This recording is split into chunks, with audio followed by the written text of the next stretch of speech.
Hey everyone, welcome back to the English with Tom and Julia. I'm Tom. And I'm Julia. And today, we're diving into a feeling almost everyone has, but almost no one talks about. The feeling that you're behind in life. Behind your friends, behind your coworkers, behind the expectations you had for yourself. If you've ever felt like everyone is ahead, except you, this episode is for you. Julia, do you ever notice how people are always looking at what everyone else has achieved and immediately feel behind? Even if their own life is going fine, it's like this invisible measuring stick appears out of nowhere. Yes, and the crazy part is, it's almost automatic. Your brain doesn't even ask if it's fair. It just scrolls through Instagram or LinkedIn and thinks, they're ahead, I'm behind. Exactly. And the weird thing is, most of what we're comparing isn't real.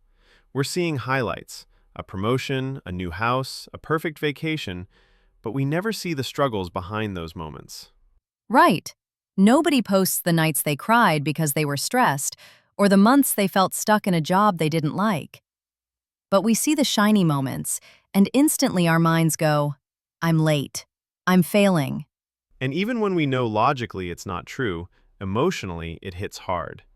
Because we're wired to compare. Evolutionarily, we needed to know our place in the group, but now it just gives us unnecessary stress. I remember last year I felt this so strongly.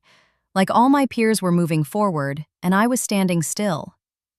And then I realized I was just on a different timeline. I was learning skills, experimenting, building quietly, things that wouldn't be visible yet. Exactly. Feeling behind often just means you're comparing your life's full journey to someone else's highlight reel. Once you understand that, the pressure eases a little. Though, of course, it's easier said than done. Yes, and acknowledging it is the first step. You don't have to stop feeling it entirely, but you can start noticing when it's just a distorted comparison rather than reality. Tom, one thing I notice a lot is that people think life has a strict timeline. Like, you have to graduate at 22, get your dream job by 25, buy a house by 30. And if you don't, suddenly you feel behind.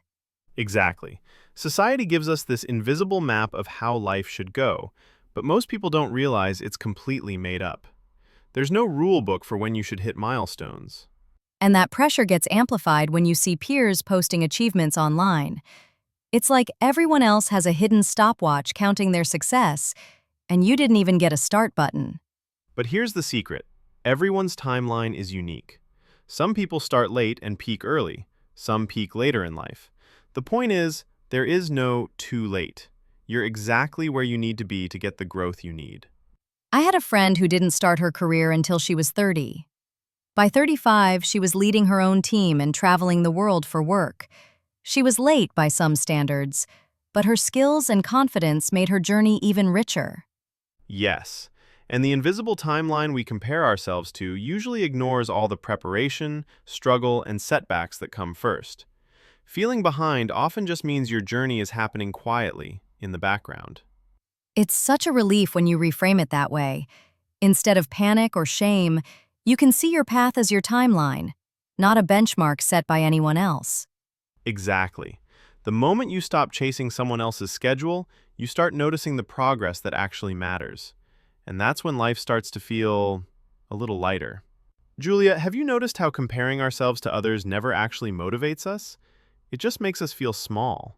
Yes, it's like a trap. We think, if I just compare, I'll know what to do. But instead, we end up stressed, anxious, or demotivated. Exactly. And here's the twist. We never compare evenly. We compare our worst moments to someone else's highlight reel. I remember last year scrolling through social media, seeing friends posting their promotions, travels, perfect family moments, and I just felt stuck. And that's exactly what happens. You see their finished project, their peak, and measure it against your full reality, mistakes, doubts, and all. It's unfair, but our brains don't always recognize fairness. Evolutionarily, comparing ourselves helped us survive, know our social rank, but in modern life, it just fuels self-doubt. Yes, and the crazy thing is, even if we logically know it's not true, that everyone struggles in private, the feeling still hits hard. It's automatic. I like to remind myself, comparison is a mirage. It's not reality. And yet, it's easy to forget. Exactly. The key is shifting the focus from them to yourself, your growth, your progress, your wins, no matter how small. Small wins really matter. A week ago, I finished a project I'd been avoiding for months. No one saw it online, but it boosted my confidence way more than comparing myself to anyone else ever could. Perfect example. Comparison steals your joy. Focusing on yourself brings it back. So the trap isn't in seeing others succeed. It's in believing their timeline defines yours. Once you realize that, the pressure fades. Exactly. You stop measuring against others and start measuring against your own journey. That's when life feels lighter. Behind every successful person you admire, there are years of insecurity, self-doubt, fear, and failure. People don't wake up confident. They don't wake up talented or brave or disciplined. They became that way. Slowly, awkwardly, imperfectly. And if you saw the hours they spent practicing behind the scenes, you'd stop calling yourself behind. Some of the best things in life come later because you weren't ready earlier. Exactly. The relationship that didn't happen, maybe it saved you from the wrong person. The job you didn't get? Maybe it pushed you towards something better.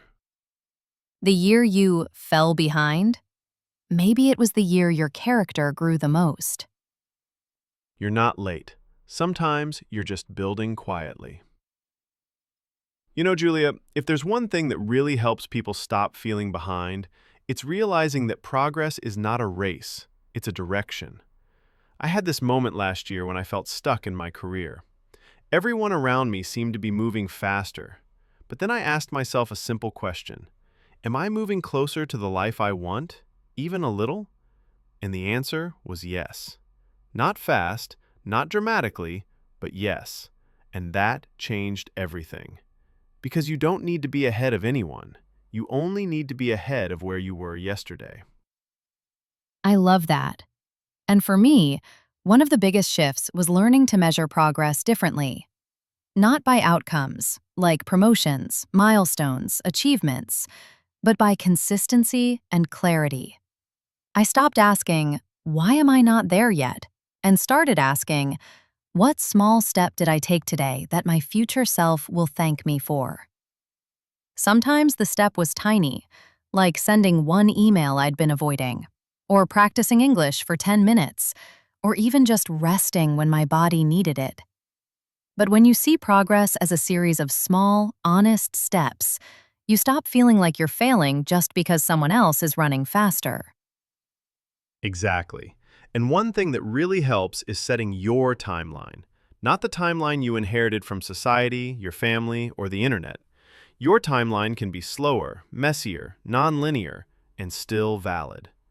I used to think success had an expiration date, that if I didn't get certain things done by a certain age, it meant I was behind forever. But life isn't a synchronized schedule. Everyone blooms at different moments, and the moment you accept that, the anxiety drops. Yes, because the truth is, you're not behind. You're just on a different path. And sometimes, the things that take longer end up lasting longer. A slower journey often builds stronger foundations, deeper skills, better relationships, clearer decisions. So if you want to stop feeling behind, reconnect with your own values. Ask yourself, what kind of life do I want? What do I care about? What matters to me? When your direction is based on your values, not other people's expectations, you naturally stop comparing. You start living. That's it. And maybe the simplest way to end this scene is this. You're not behind, you're becoming. And becoming takes time. Imagine your future self 5 years from now. Successful, calm, proud, confident. Now imagine that version of you looking back at your present self and whispering, keep going. You're not behind. You're building me. You're not losing, you're in progress. Thank you for listening. And if this episode helped you feel a little lighter, Remember to hit like, subscribe, and share it with someone who needs this message today. we're Tom and Julia, and we'll see you in the next episode. Take care, and stay patient with your journey.